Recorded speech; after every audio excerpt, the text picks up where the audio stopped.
Amados irmãos, a paz do Senhor Jesus, aqui quem fala é a missionária Marta, hoje dia 29 de agosto de 2024, amém? Amados irmãos, o Senhor havia me dado uma visão muito forte a respeito de autoridades aqui no Brasil e acontece que eu não tinha ainda trazido essa revelação para os irmãos e agora o Senhor tocou no meu coração dizendo que é tempo de trazer essa visão, essa revelação, porque também nos fala a respeito de tempos que estão se cumprindo e nos fala a respeito de acontecimentos também proféticos que vão começar a suceder no âmbito mundial. Glória a Deus, aleluias. Essa visão eu tive mais ou menos uns 3 meses atrás, amém? A visão, eu fui levada a um determinado lugar, aonde era um palácio e eu via várias colunas, que era uma sala muito grande, uma sala de palácio, tá? Um palácio de governo. E eu sabia que nesse palácio, que nesse governo, era feito reuniões para toma de decisões a nível mundial, tá? E no canto dessa sala grande, enorme, eu via uma mesa de escritório muito grande também. E via também quadros como esses na parede de decoração. Mas quando eu olhava, havia 2 quadros que me chamou muito a atenção, porque estava sendo exibido cabeças como troféu. Como essas cabeças de alce, quando eles nos Estados Unidos, nesses países frios, acostumam muito ter essas cabeças de alce embalsamados, não? Mas essas 2 cabeças que eu via de pendurada, embalsamada nesses quadros, como se fosse troféu, eram de pessoas humanas. E esses quadros eu sabia que estava aí, porque essa era uma sala de reunião de governos internacionais. Ou seja, todos os governos iam saber que essas cabeças estavam aí de pendurada. E essas cabeças estavam de pendurada aí como exemplo, que ninguém deveria enfrentar esse novo governo, porque também ia ter a cabeça cortada.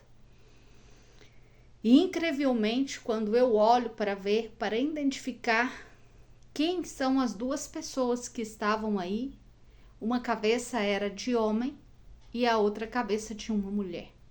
E, incrivelmente, a primeira cabeça que eu vejo de pendurada, embalsamada,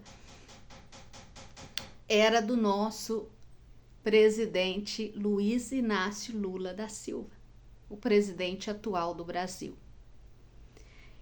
E quando eu olho o segundo quadro para identificar qual que era a cabeça e de quem que era a cabeça, incrivelmente, a cabeça que estava de pendurada no outro quadro era de Dilma Rousseff.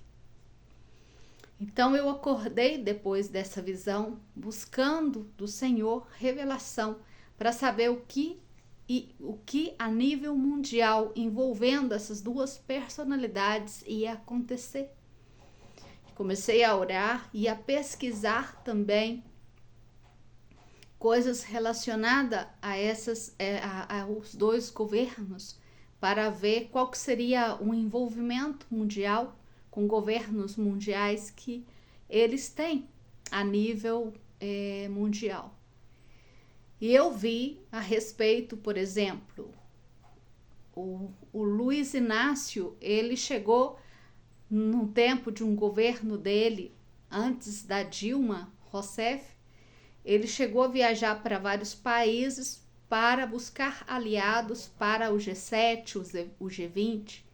Então ele era como uma pessoa de fácil acesso não, que tem livre acesso em vários países e tem muita aceitação dos outros governos, então não tem muita restrição em relação à pessoa, em relação ao governo brasileiro, não, por ser brasileiro, tem uma maior entrada nos outros países. A gente, como brasileiro, sente isso, que todo país tem uma aceitação e uma admiração maior pelos brasileiros.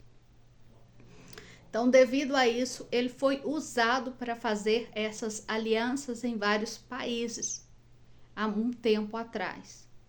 Acontece que ele deixou o governo e deixou o governo para a Dilma, e a Dilma seguiu fazendo os aliados, os sócios, fazendo os pactos, amém?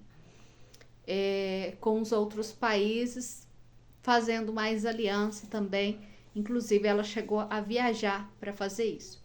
Depois disso, eles montaram Brasil, Rússia, África do Sul, parece que Paquistão, China, entraram num acordo entre eles, tá? Eles foram as 4 cabeças que se levantaram para criar o Banco Internacional que se chama BRICS. E Brasil encabeçando esse novo acordo, porque Putin, Rússia, não é muito aceita nos outros países. Então, não tem como Putin ir fazer aliança com determinados países que considera Rússia como uma ameaça. Então, quem tomou frente para fazer esses acordos foi o governo Lula, que saiu nos países por causa dessa abertura que tem o governo internacional, o governo Lula internacionalmente, o Lula não. Então ele saiu buscando aliados e fortalecendo a união e a aliança dos BRICS.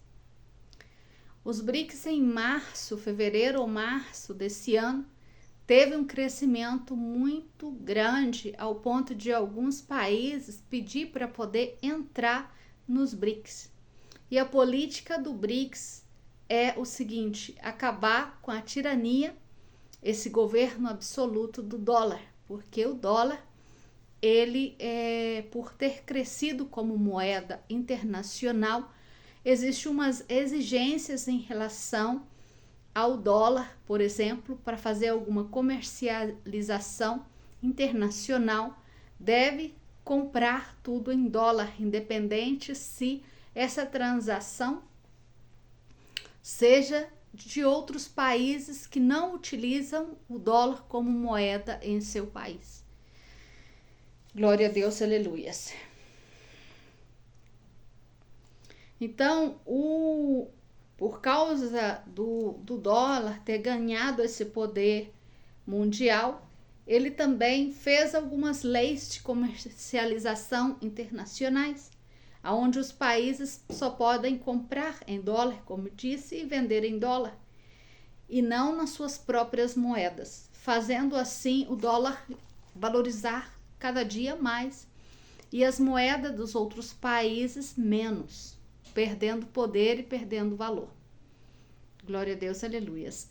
O BRICS, ele veio com o objetivo de fortalecer as moedas de cada país, tá? E trazer mais possibilidades para os países pequenos e países menores que necessitavam de determinados financiamentos.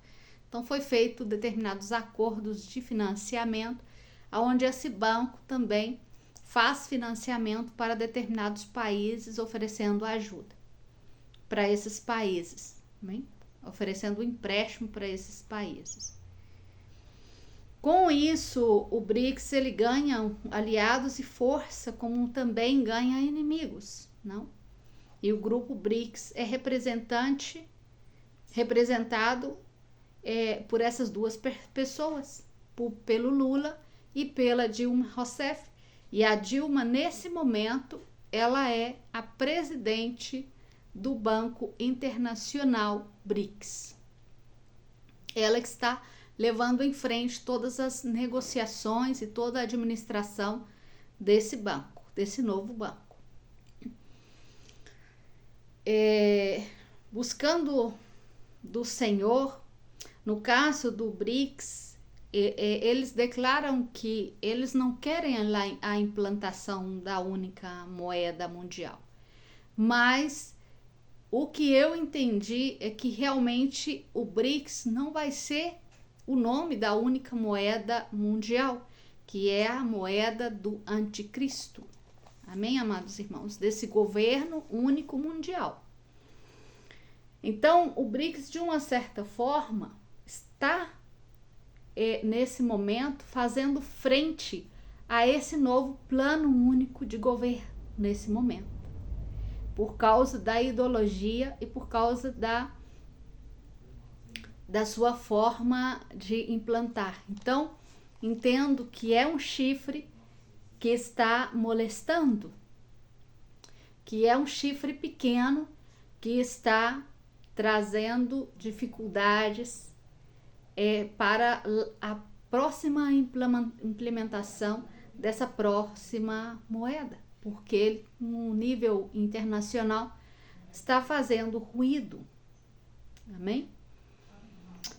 Então, o que o Senhor me falou em relação a isso, quando eu vi essas cabeças aí, não necessariamente que são eles que vão ser mortos ou pendurados como troféu. Não estou falando disso. Estou falando numa imagem representativa profética que o Senhor nos mostra para nos dar uma revelação do que vai vir sobre a terra. Então, Deus estava falando a respeito dessa moeda que vai morrer. No caso, vai morrer. Para nascer esse novo governo. Porque as cabeças estavam exibidas em um palácio muito grande de governo internacional, onde se fazia reuniões internacionais para tomas de decisões mundiais. E essas duas pessoas andam incomodando internacionalmente essa devida ordem, tá? Essa ordem desse devido governo. Glória a Deus, aleluias. Isso foi o que o Senhor me mostrou em relação a isso. Em relação à implantação da moeda única, ela já está em andamento, já, tá? O sistema já está sendo implantado para, ou seja, eles estão criando todo o sistema, toda a rede, primeiro, porque essa moeda única que tem essa marca 666, ela é totalmente dependente de um sistema de internet, tá? E esse sistema mundial que está sendo implantado, inclusive pelo Elon Musk, que teve aqui no Brasil com o intuito de implantar esses satélites e fornecer essa suposta ajuda aos colégios, não, para estar conectados. Esse sistema necessita desses satélites para a sobrevivência.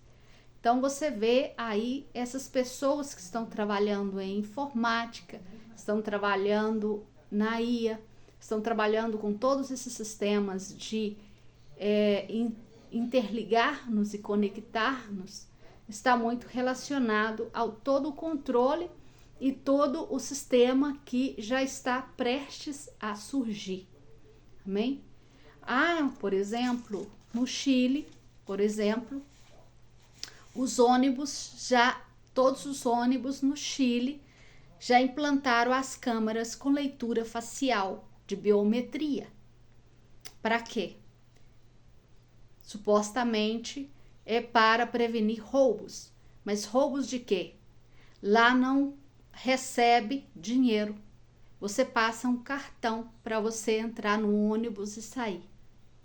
Então, que justificativa tem prevenir um roubo se não está acontecendo roubo? Qual é o objetivo real dessas câmeras? No metrô, também agora não faz um mês também instalou todo o sistema de inteligência, de leitura biométrica, leitura facial também. Então, o controle está aumentando. E isso, lá, por exemplo, nas ruas, todo lugar que você anda, tem câmeras nas ruas, tá? E tem um sistema de vigilância que a própria polícia faz constantemente. Glória a Deus, aleluia. Desculpa. Então, isso só favorece o sistema. E não só lá, como outros países também mais tecnológicos estão avançando muito rápido com esse novo sistema de controle, nos vendendo a ideia que é uma segurança maior para nós. É mentira? Sim, é verdade. Realmente você vai se sentir mais protegido sendo vigiado todo o tempo, não? Sim, de verdade, há mais proteção, há mais facilidade de encontrar pessoas que cometem delitos. Mas realmente, será que Santiago do Chile usa as câmeras para pegar e prender as pessoas que roubam turista? Que anda roubando os turistas na rua? Você não vê nenhum ladrão que está roubando os turistas serem presos em Santiago. Eles não estão usando realmente essa tecnologia para isso? Qual que é o objetivo e o fim dessa tecnologia? Todos nós já sabemos o fim e o objetivo dessa tecnologia. E o que o Senhor vem falando é a respeito, por exemplo, outro dia o Senhor trouxe uma revelação falando a respeito de que a moeda, o papel, que o dólar ia desaparecer, que ia começar com o dólar desaparecendo, tá? A moeda física ia desaparecer e deixar de existir, e que não demorava muito tempo para que isso acontecesse. Glória a Deus, aleluia.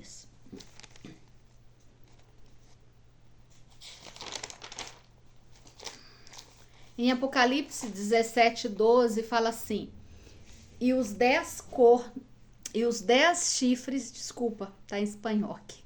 Os 10 chifres que você tem visto, tá falando com João, né? São 10 reis que não receberam poder, mas por 1 hora receberão a autoridade como reis juntamente com a besta. Porque esses reis não receberam poder ainda e são reis? Porque aqui declara, são 10 reis que não receberam poder.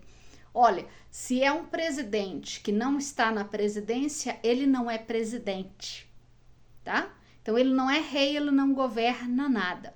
Mas por que a Bíblia afirma que são reis? Está falando, são reis. Se são reis, é porque estão no governo e estão governando. Porque a Bíblia está falando que eles ainda não receberam reino? Porque eles estão governando por fora. E não receberam reino porque eles não têm território. Para ser rei, por exemplo, do Brasil, no caso presidente, a Bíblia fala rei, mas nós agora conhecemos como presidente.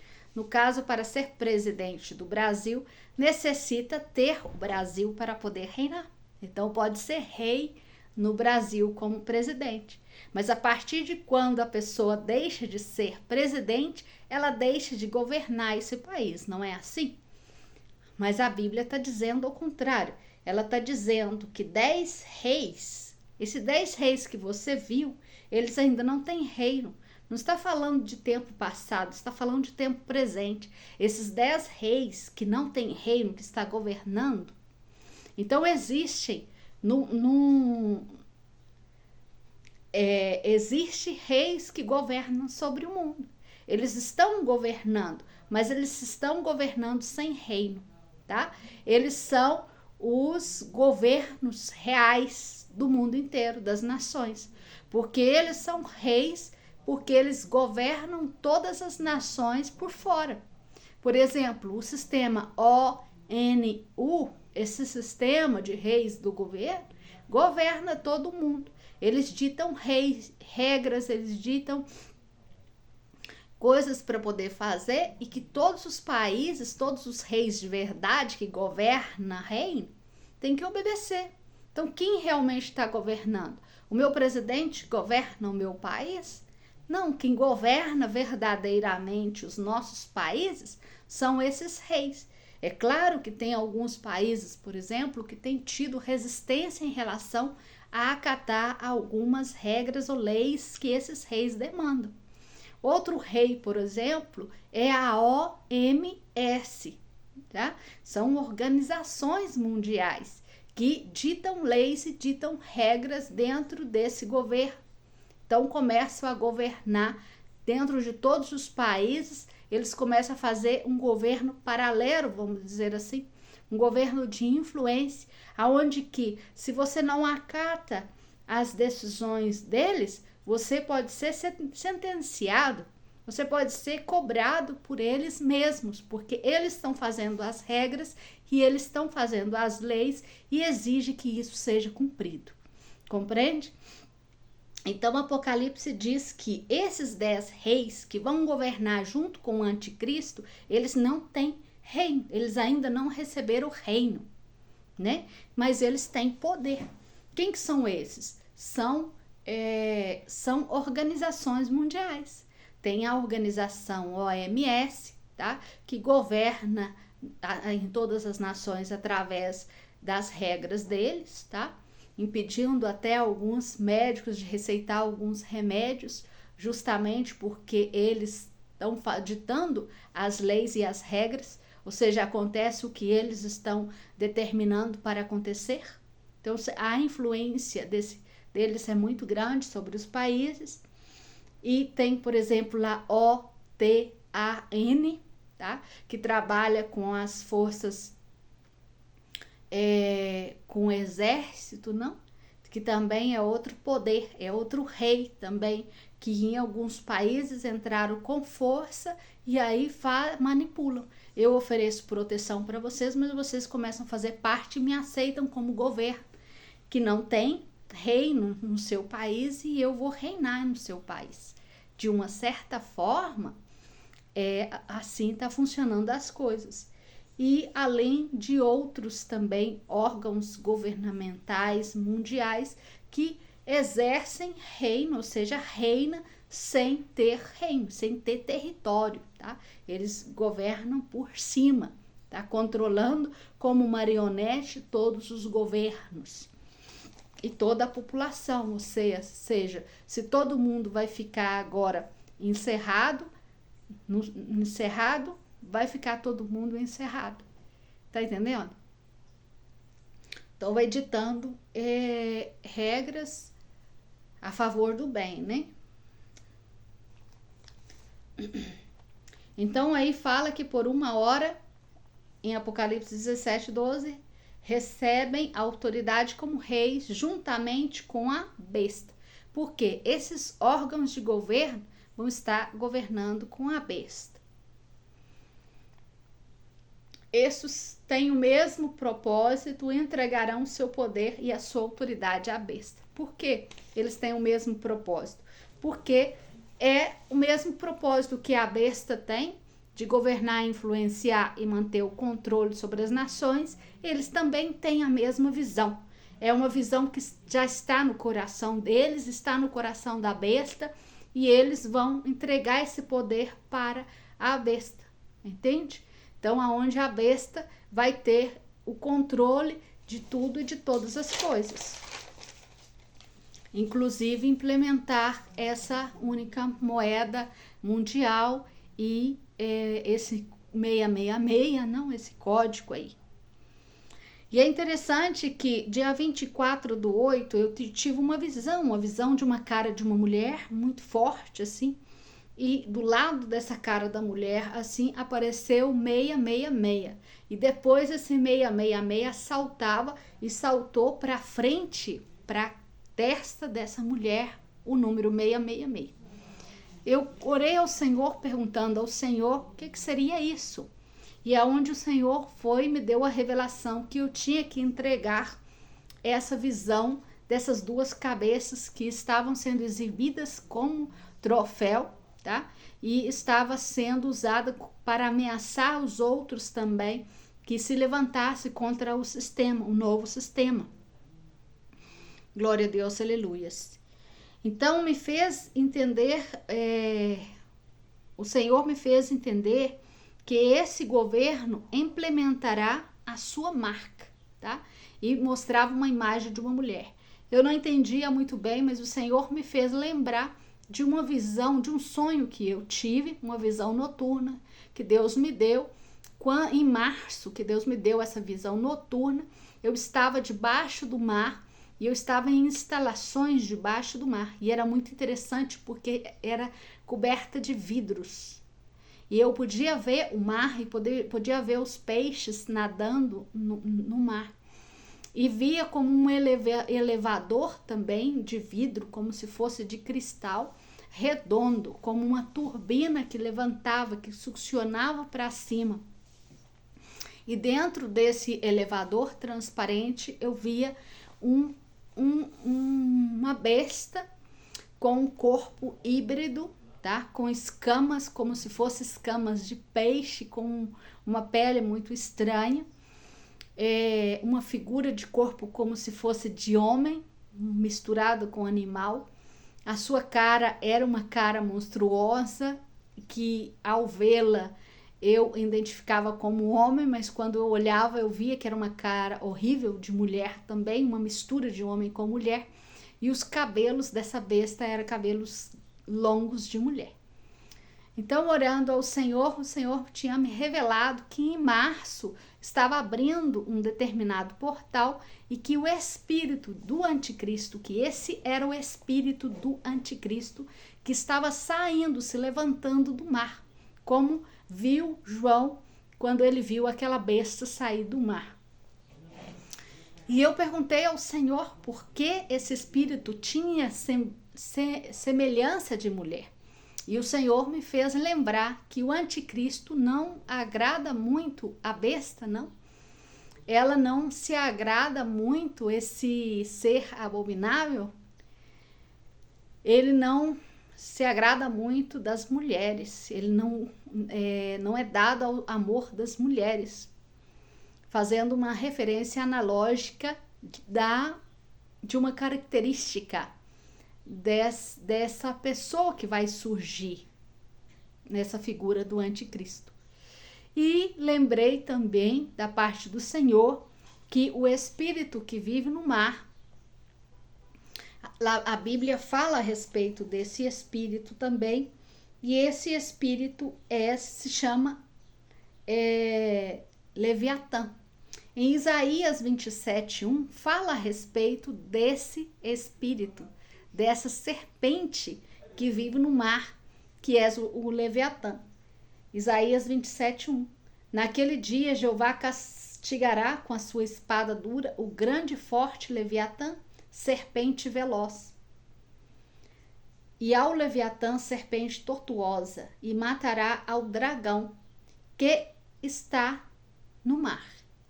Então, tem lógica e a confirmação bíblica para todas essas revelações que o Senhor tem me dado.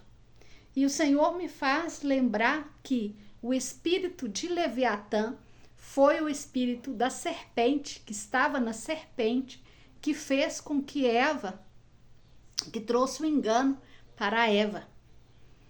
Amém? Glória a Deus, aleluias. Então, o anticristo ele não vai ser uma mulher, vai ser uma figura de homem, mas só que não é dado ao amor das mulheres. Então, você vê aí um espírito homossexual, né? Em Daniel 11:37 fala assim: do Deus dos seus pais não fará caso, nem do amor das mulheres. Então, está fazendo essa referência, que ele não gosta muito de mulher. Glória a Deus, aleluias. Então, nessas duas visões, você vê a implementação do sistema do anticristo que já vai surgir. O número da besta já vai surgir, já está por surgir já o número da besta, e não demora. tá? O anticristo já está por se revelar e não vai demorar muito. E antes que o anticristo, quando ele se revela, a palavra do Senhor diz que quando o anticristo se revelar, os santos que estão acordados, que estão despertos e preparados na presença do Senhor, vão ver. Os que estão dormindo não vão ver, irmãos. Por isso que a gente está aí lutando para poder acordar a igreja. Porque os que estão dormindo não vão ver os sinais. Eles não estão vendo os sinais. Só os que estão acordados. Então a igreja, quando os acordados verem, porque os acordados são os que Deus vai dar escape, como está escrito em Apocalipse 12. E aí o Senhor dá escape para os que já estão preparados, porque eles já estão limpos, eles já estão remidos no sangue do Senhor, eles já estão lavados, eles estão santos, eles não necessitam, estão purificados, não necessitam passar mais por purificação. E os que vão ficar, vão passar pelo fogo da purificação. Porque não se prepararam, foram imprudentes, foram insensatos e necessitam vão passar pelo fogo para serem purificados. Tive outra visão, no dia 25/8, o Senhor me deu outra visão, por causa dessas visões que o Senhor me mandou gravar esses vídeos e entregar essas profecias para o povo santo que já está preparado e acordado em nome de Jesus. Tive uma visão de uma bola de fogo caindo sobre um rio. E quando ela caiu sobre o rio, as águas, começaram a se transformar, a cor dessas águas.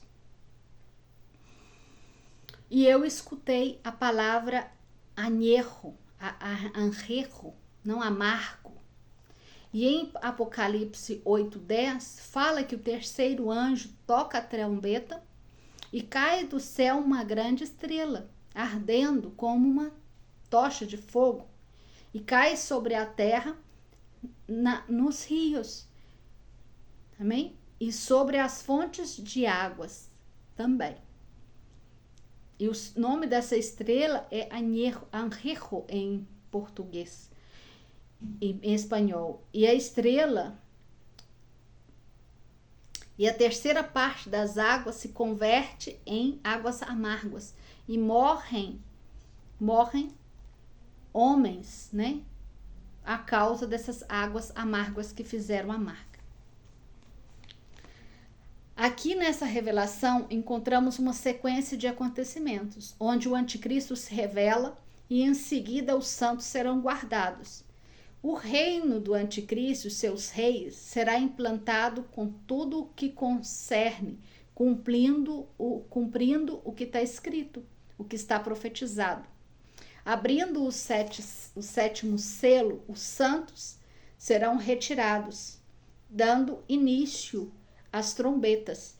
E na terceira trombeta, as águas se tornam amargas.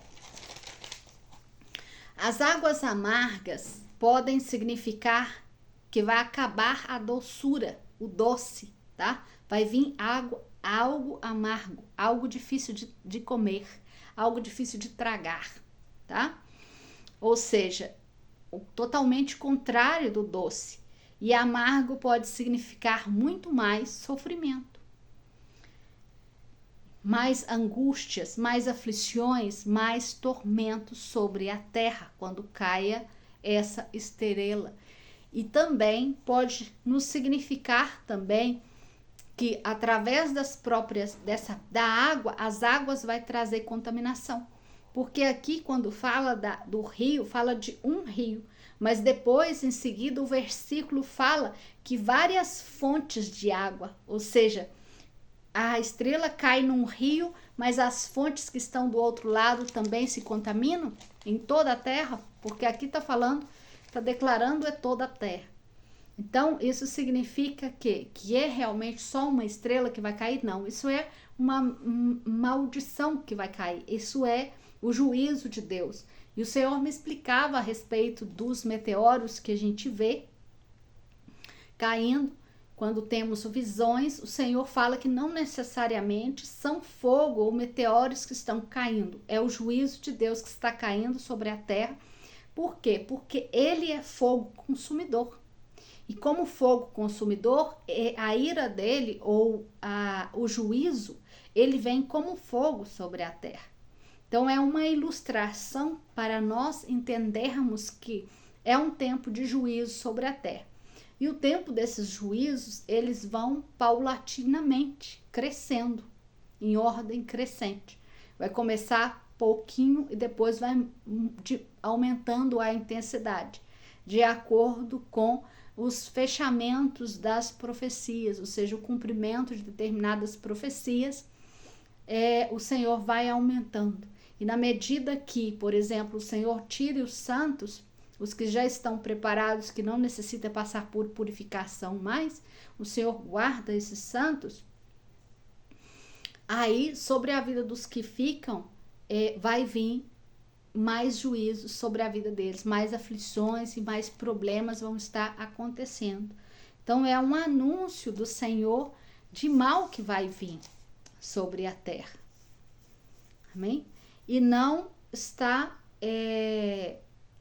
longe também da água estar realmente contaminada em todo o mundo. Amém?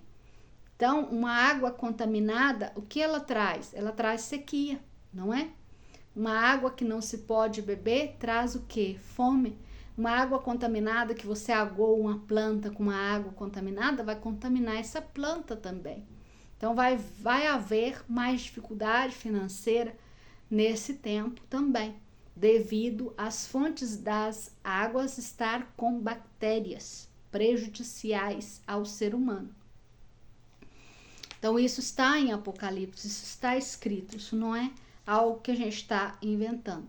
Os santos que ficam guardados até os santos, eles ficam guardados até a 7ª trombeta, amados irmãos. Na Bíblia não confirma 2 arrebatamentos, não existe 2 arrebatamentos. O Senhor não vai levar a metade da igreja, fazer o arrebatamento da metade da igreja e deixar os outros para trás. A palavra do Senhor diz: eu guardo as 99 e as deixo segura e volto pelaquela que está perdida. Então, supostamente, os que ficaram são os que estão perdidos, que necessitam ser resgatados. Mas os 99, eles vão ser guardados. A palavra do Senhor faz essa analogia a guardar a igreja, a guardar os santos antes do arrebatamento. Todo tempo o Senhor está nos falando a respeito disso. E como são mistérios, os nossos olhos espirituais às vezes estão fechados para os mistérios, não foram abertos para os mistérios, nós lemos a palavra do Senhor e não entendemos isto. E isso desde Gênesis a Apocalipse, Deus está sempre nos anunciando, através dos seus mistérios, através de, ou seja, pequenas palavras e pequena interpretação de texto que você lê, você vê a maravilha do Senhor, o mistério sendo aberto e o Senhor nos falando com claridade, como estar falando através desses versículos. No Apocalipse 12, 14, falam: e deram à mulher as 2 asas da grande águia, para que voasse diante da serpente ao deserto. Diante da serpente quem? Voasse antes do anticristo chegar, eles voam para o deserto. Onde que é o deserto? Aí fala, o seu lugar. O lugar, algumas Bíblias falam, lugar preparado.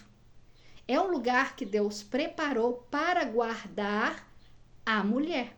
A mulher representa a igreja, representa os santos que estão preparados.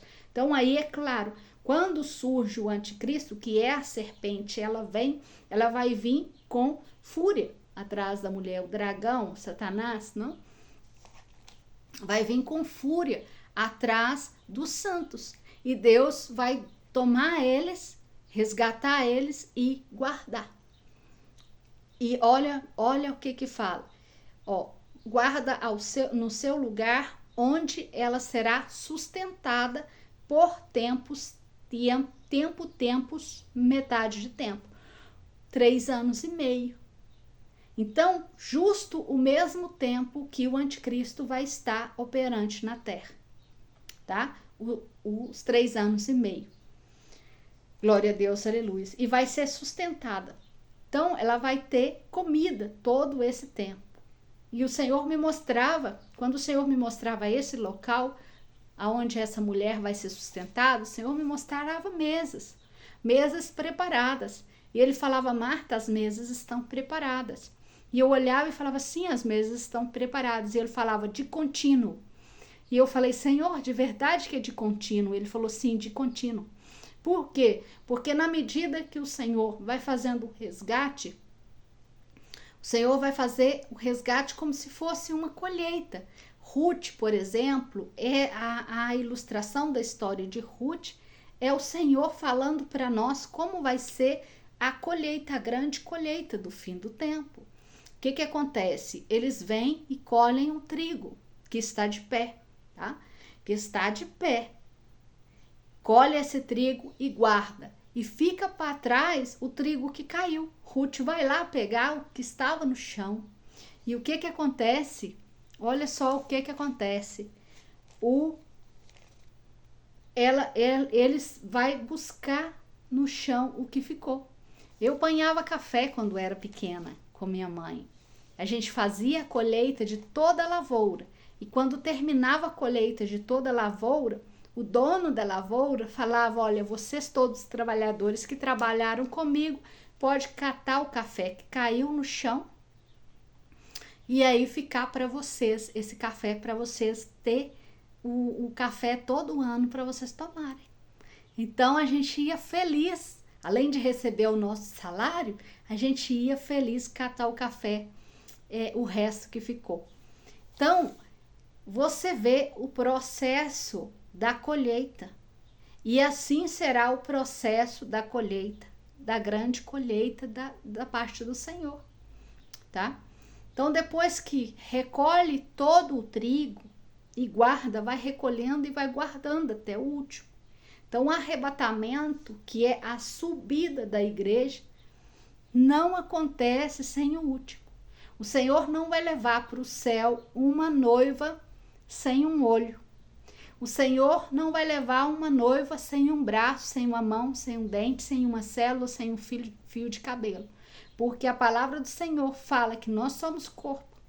E nós somos um corpo íntegro e completo na presença do Senhor. A noiva, você acha que a noiva vai ser fracionada? E que o casamento, que essas bodas, o Senhor vai casar com a noiva incompleta? Se todos somos de Cristo e somos declarados santos, o Senhor, com todo o processo, o Senhor vai exercer misericórdia para os que ficam também. É claro que não vai ser um processo muito fácil, mas o Senhor vai exercer misericórdia para os que ficam. Os que clamam, a própria palavra fala, se eles me clamam, se eles não colocam a marca da besta, se eles, muitos vão ser mártires, não? Então, aceitar Jesus, aceitar Ele como um Senhor e Salvador, também são declarados santos. E a palavra do Senhor diz que os últimos serão os primeiros, não? Para o Senhor, a analogia, a forma do Senhor olhar as coisas é totalmente diferente da nossa forma de olhar e de ver. A própria palavra diz que os pensamentos do Senhor não são como os nossos pensamentos. Por isso a gente não pode colocar Deus num quadrado. Às vezes nós limitamos o nosso Deus de acordo com a forma que nós pensamos. Por isso muitas vezes os mistérios não nos são revelados, porque nosso pensamento é quadrado e limitado, tá? Nós, com nossa forma de pensar, limitamos o poder de Deus e limitamos o agir de Deus. E o nosso Deus é um Deus sem limites, porque Ele é Deus todo-poderoso dessa terra, Ele é Deus do céu, Ele criou todas as coisas e Ele que coloca os limites para todas as coisas. E não eu, como um ser que não tenho total compreensão, leio a Bíblia e não tenho mais compreensão do que o versículo está me dando e coloco Deus dentro de um quadrado e coloco limitação para Deus. Isso não devemos fazer. Por isso que muitas vezes não temos as revelações que nós precisamos, porque temos um pensamento quadrado a respeito de uma determinada coisa e não analisamos mais além. Amém? Não analisamos a lei. Não estou falando de tirar a Bíblia do contexto, não estou falando de tirar o texto de contexto, estou falando em relação à revelação dos mistérios, a revelação do Espírito Santo de Deus para nós em relação à sua palavra. É a revelação que o Espírito Santo de Deus traz para nós. Glória a Deus, aleluias. Em 1 de Coríntios 15:52 fala que num momento, num abrir e fechar de olhos, no final da última trombeta, porque se tocará a trombeta, os mortos serão ressuscitados incorruptíveis e nós seremos transformados. Ou seja, todos nós juntos estaremos juntos na ressurreição, no final da última trombeta. Entendeu?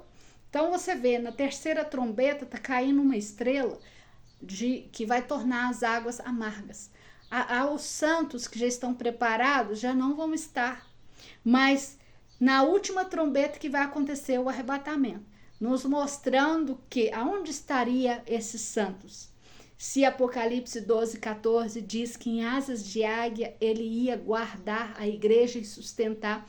Não vou falar igreja porque todo mundo confunde a igreja como um valor numérico global, ou seja, todos.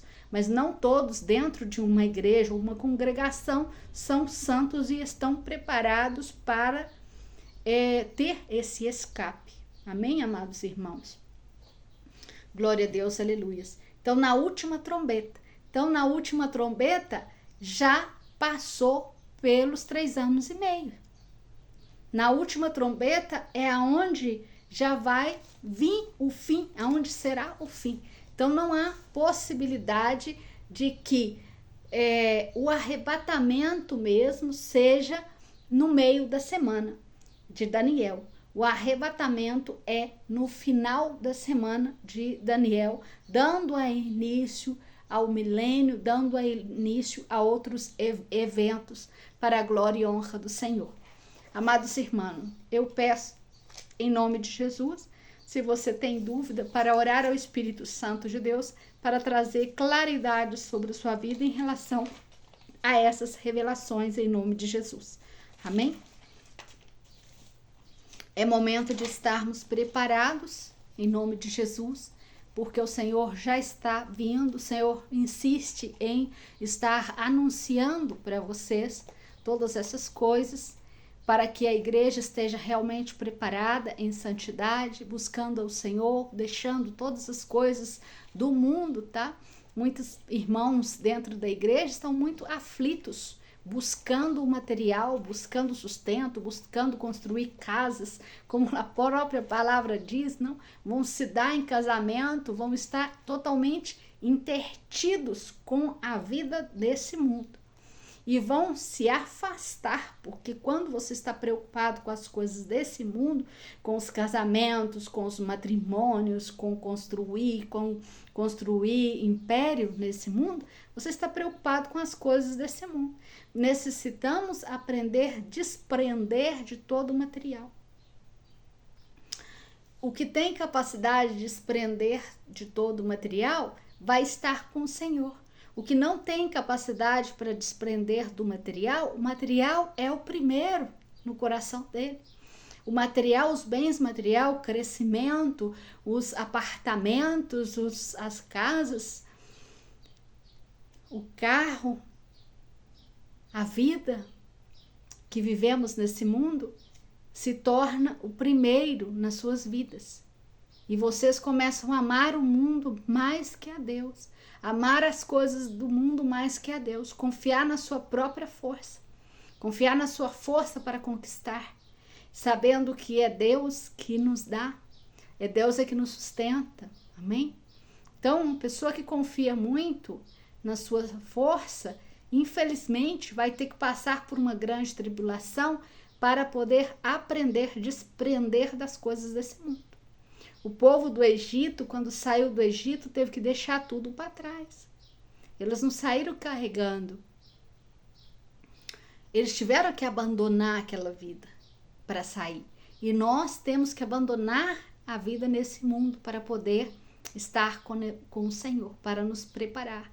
abandonar as nossas ansiedades, as nossas preocupações, buscar abandonar pelo menos 1 hora do nosso dia de andar afanoso com as coisas que temos que fazer e nos dedicar 1 hora ou mais na presença do Senhor, lendo a palavra, buscando a sua presença, orando, amém? Dedicar esse tempo para o Senhor, consagrar esse tempo para o Senhor. Consagrar é separar, consagrar é santificar. Se você consagra 1 hora para o Senhor todos os dias você tem o compromisso de cumprir com o Senhor nessa hora que você consagrou para o Senhor. Seja essa hora de oração, seja essa hora de leitura da Bíblia, mas você tem a responsabilidade de estar fazendo, porque você não faz para você, você não faz para agradar a ninguém, você faz para agradar ao Senhor. E em relação ao crescimento que o Senhor pode trazer para a sua vida e a ministração do azeite, não? Porque a palavra é o azeite, não? Que desce sobre nós, que nos enche, que enche a nossa lâmpada. A ministração dessa palavra sobre a nossa vida, amém? Porque o Senhor vai estar trazendo crescimento para as suas vidas na medida que vocês vão buscando. E outra coisa que o Senhor tem nos prometido é derramar unção sobre as nossas vidas nesse último tempo. À medida que as coisas vão acontecendo, vão sucedendo os eventos, tribulações vão vindo sobre nós, a presença do Senhor também vai manifestando com maior força na vida daqueles que estão buscando. O poder de Deus, a misericórdia de Deus vai estar manifestando. Curas, restaurações vão estar acontecendo a um nível também muito grande, e isso tudo para a glória e honra do Senhor. Amados irmãos, o Senhor colocou no meu coração entregar isso para vocês em nome de Jesus. Espero que recebam em nome de Jesus com sabedoria. Orem ao Senhor para que Ele traga mais discernimento para as suas vidas e revelações para as suas vidas. Isso tudo para a glória e honra do Senhor. Que Deus te abençoe e te guarde em nome de Jesus. A paz do Senhor.